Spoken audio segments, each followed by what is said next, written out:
Magandang araw muli sa inyo lahat, mga kababayan na welcome. Gusto ko lang bigyan po ng reaction nitong mga komento, itong mga sikat. Na? Sikat sa larangan ng propaganda. Katulad nito ito kasing si Speaker Bogie D, no? Ay sabi niya, wala daw naniniwala daw siya na walang basihan ang impeachment laban kay Pangulong Marcos. Bogie D, naniniwala walang basihan ang impeachment laban kay Pangulong Marcos. BBM. Bakit niya nasabi? Bakit nasabi ni Speaker Bogie D na naniniwala siya walang basihan?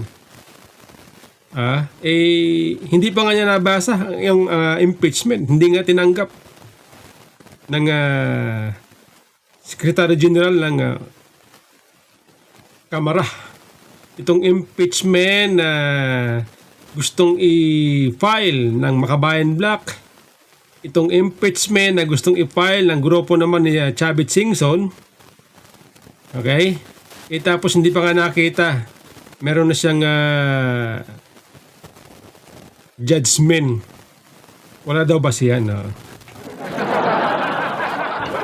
Kami mga taong bayan, sa amin nakikita, base sa mga nangyayari, sa amin palagay, meron. Meron. Palibasa itong mga congressman, katulad dito si Bogie D, siyempre, tuta yan ni Pangulong Marcos. Siyempre, ini-expect po natin yan, di ba? Sabi ko nga nung mga nakaraang linggo. Dahil maogong itong sinasabing mayroon daw magpa-file ng impeachment laban kay Pangulong Marcos, sinasabi ko, walang patutunguhan yan.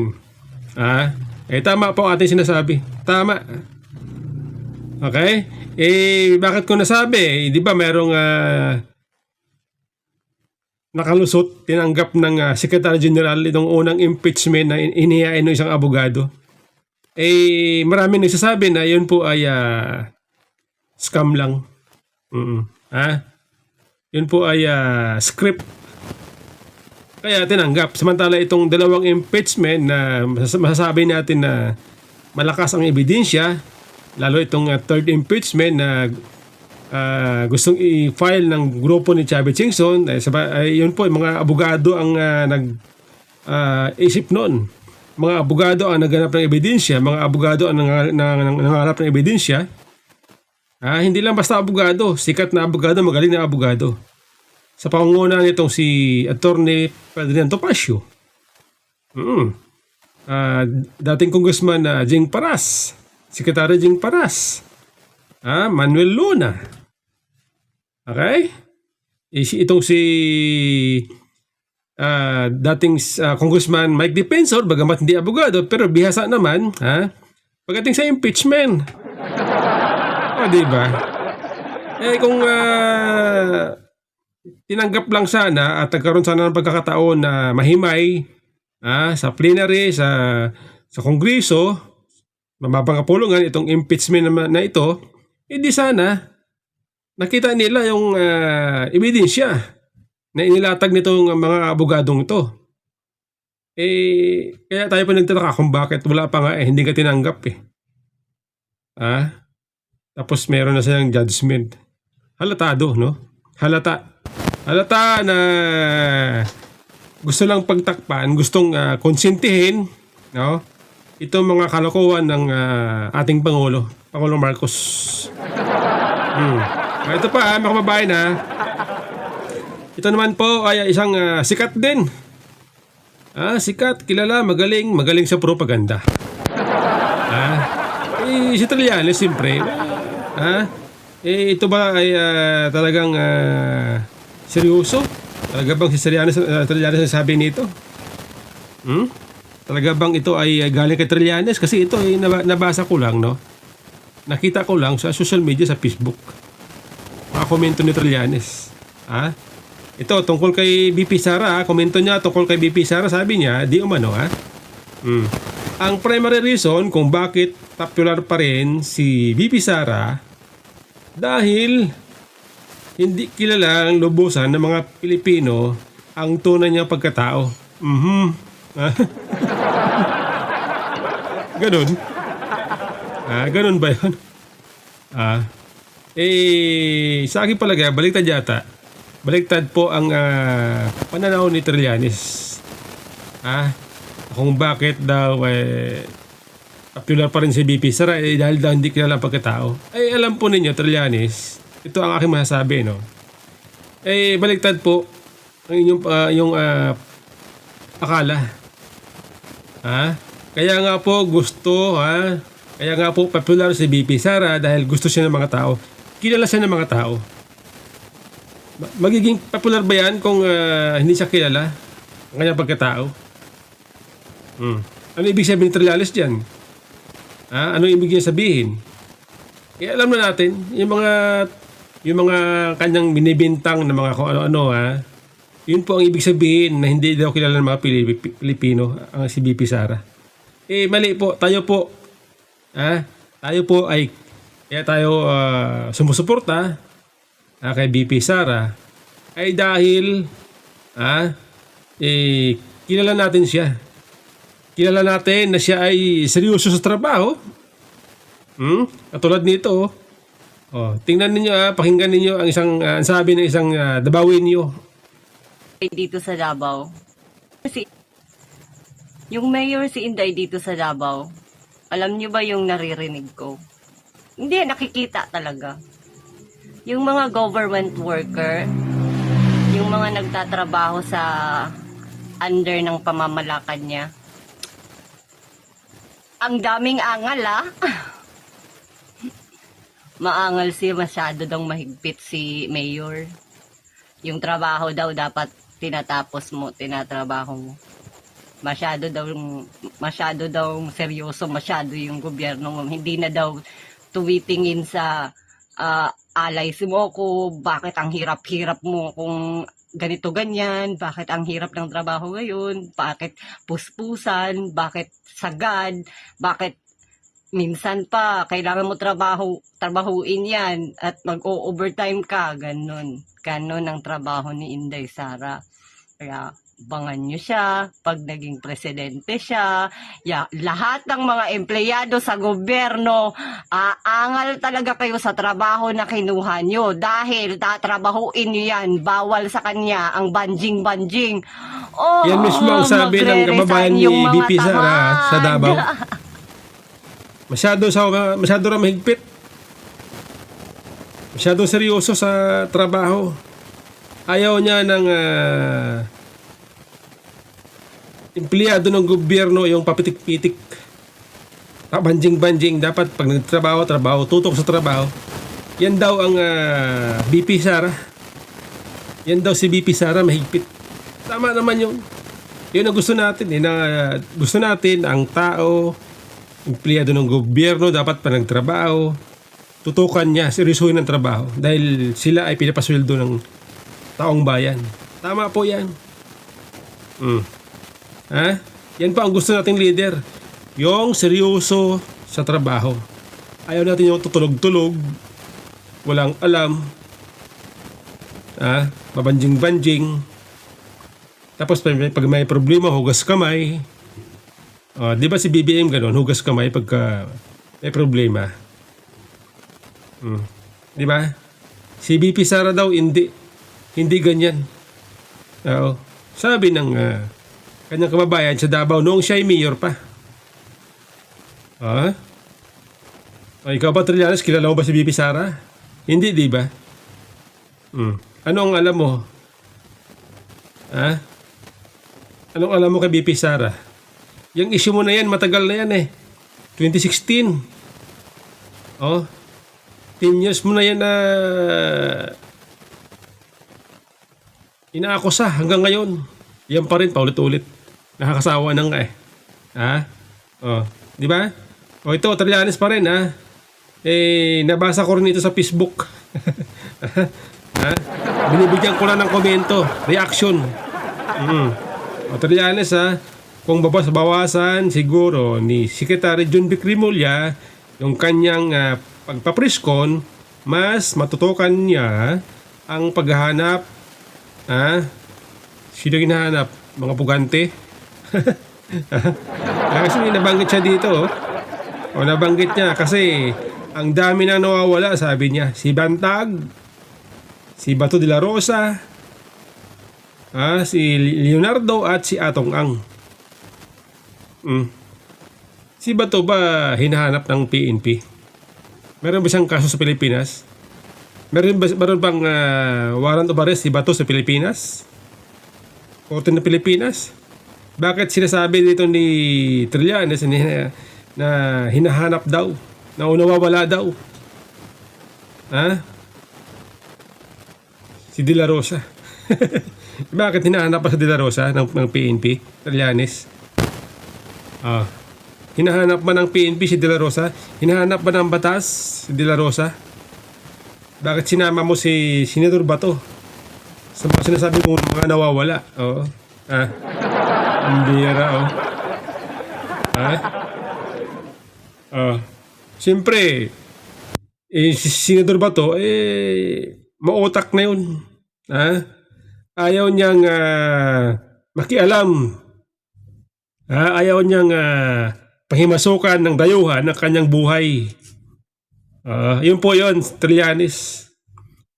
Yung ginawa nyo kay PARD, hindi yan papayagan ni Senador Bato. Hindi siya papayag na yurakan ng dayuhan ang kanyang buhay. Naintindihan mo, Trillanes? Yun po yun. Pero kung nawawala si Bato dahil sa hinahanap ng pulis, hinahanap ng batas sa Pilipinas, hindi po. Wala po, wala. Bakit sinabi ni Trillanes yan kay Rimulya? Kasi di ba si Rimulya ay kay kamakailan nabanggit na plano niya tumakbo bilang presidente. Ngayon, di ba si Trillanes gusto niya magsanib puwersa ang kampo ni BBM at ng Pinklawan para daw matalo si BP Sara sa eleksyon. Problema ito, si Rimulya ay planong tumakbong presidente at ngayon dahil sa pagpapreskon ni Rimulya ay sinita ni Trillanes. Bawasan daw. Siyempre nga naman, kaya nagpapreskon si Rimulya, siyempre dagdag dagdag photo ops, media ops. Kumbaga gusto magpakilala sa tao. Sabi ni Rimulya ay alam daw niya kung paano takbuhin ang bansa. Ang bira ito. Ngayon nga, di ba, itong si Rimulya ay pinuno ng PNP, DILG. Tingnan nyo naman, ang krimen. Ang krimen na nangyayari sa bansa ngayon ay masyadong mabigat. Mga heinous crime, mga babae, nire-rape, pinapatay, bata, pinapatay. Heinous crime, yan pong ayaw natin. Yung mga inosente ang mga namamatay. Mga inosente ang napapahamak, yan pong ayaw natin. Kaya gusto natin yung war on drugs ni PRD dahil ang mga natitipok, yung mga kriminal, sila nagpapatayan. Sila naglalaban. Ngayon, panahon ni BBM, sa pamumuno ni Rimulya bilang DILG, ang krimen po ngayon ay heinous crime. Mga inosente, mga kababayan. Ang biktima ng krimen, mga inosente. Kaya, John Vic, tutukan mo. Tutukan mo ang trabaho mo bilang DILG Secretary. Yung sinasabi mo, 4 na buwan lang, tahimik na ang bansa. Isang taon na, Magulo pa rin. Nakakatakot pa rin ang ating kaligtasan. O ito naman ito naman mga kababayan bigyan ko lang ng reaction itong sinabi di umano galing din ito sa Facebook Sinabi daw di umano ito ni Hontiveros.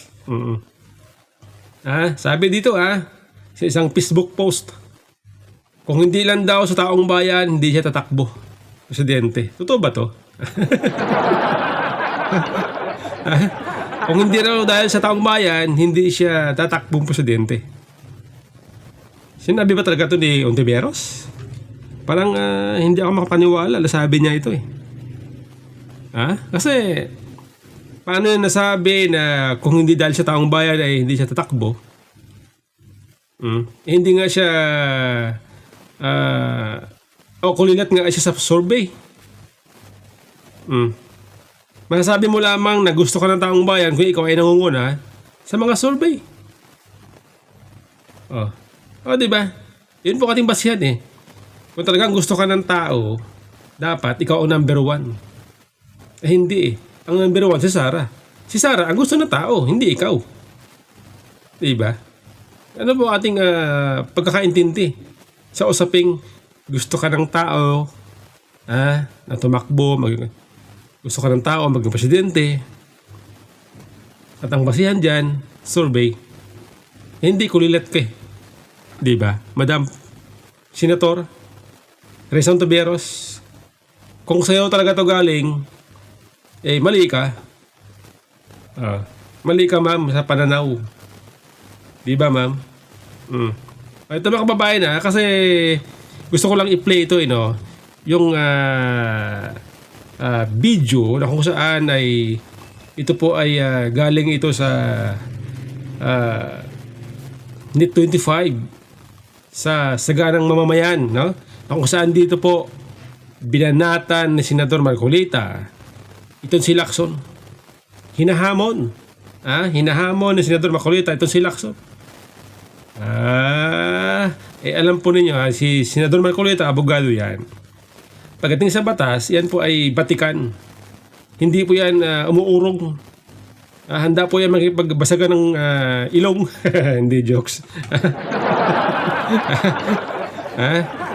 Handa po siya makipagbangayan para lang sa batas. Para ipaglaban ng ang batas. Yan po ang gusto natin. Mga kababayan, isang abogado o senador na handang makipagdebate, handang ipagtanggol ang batas. Kasi nga simple dyan sa Senado isang katutak na po dyan. Napakarami ng investigasyon ang nangyayari dyan sa Senado. Marami na silang inimbestigahan dyan, mga pinakulong, kinasuhan, nakulong. Ang problema, naakwit. Diba? Bakit kanin nyo? Kasi nga hindi po naayon sa batas o kaya kulang-kulang ang ebidensya.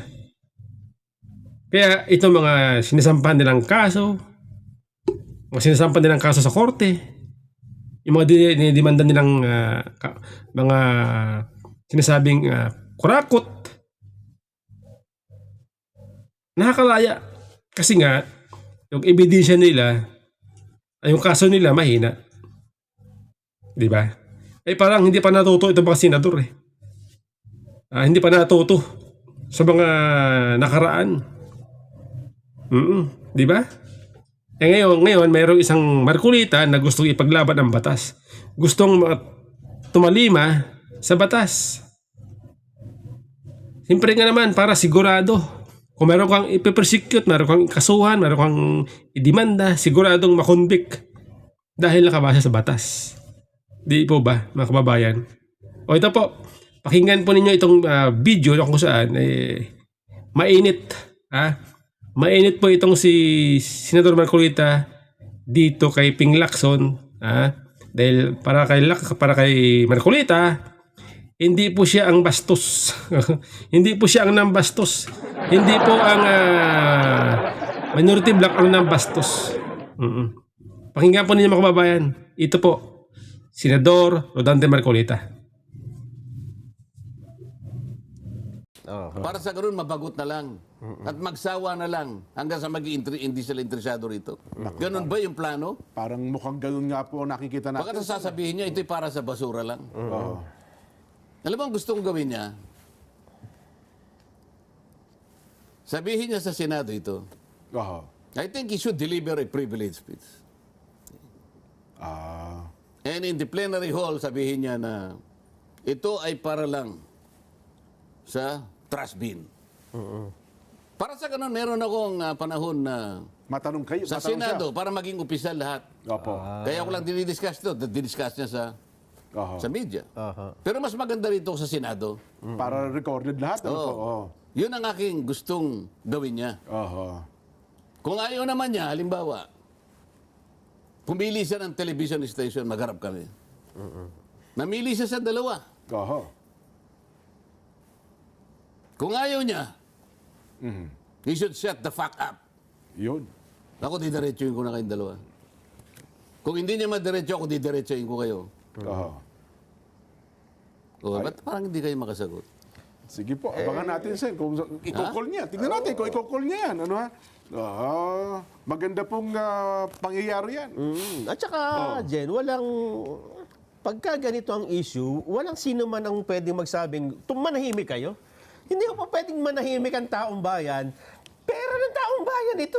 Kahapon, kung narinig nyo, si Secretary John B. Cremulya, alam mo sinabi niya si Gutesa fake? Ganun ba? Bakit sila magkukuglod ng ganun? Paano naging fake si Gutesa? Hindi makalabas si Gutesa dahil alam kong kontrolado nila kung nasan siya.